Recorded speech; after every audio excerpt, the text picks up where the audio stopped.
What was it like to work with Eli Mintz? Challenging.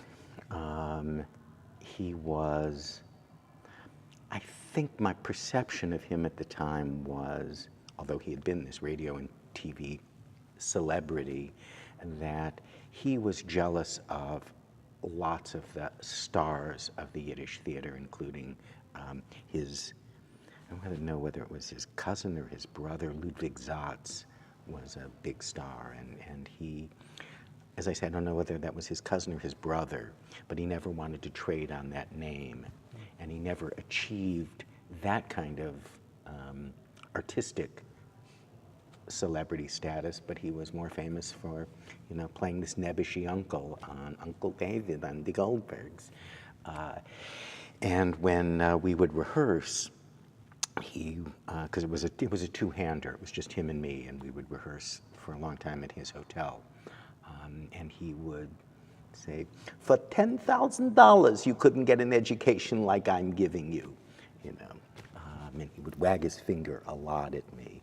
And one night he went up on his lines, and I guess I was 12 at the time, and I pulled the show back and got it all back in place. And he stormed into my dressing room afterwards, and he said, "And you call yourself an actor?" I was like, "What?" And he turned it all around that I had screwed up, and and I just thought, what can you do? What can you do? My friends came to see the show, and they were all hovering around at the stage door and asking me for my autograph and all of that, just as fun. And he walked out the door, and they didn't say anything to him, and he walked over and said, "So, did you come to see him or me?" And my friend said, "Frankly, Mr. Mintz, him."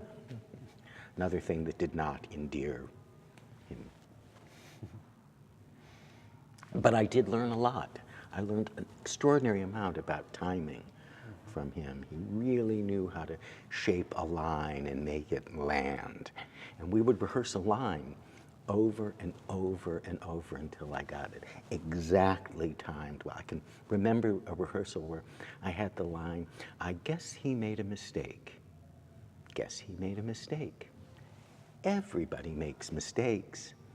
And I had to do this cross and touch the back of the chair and turn and look at him.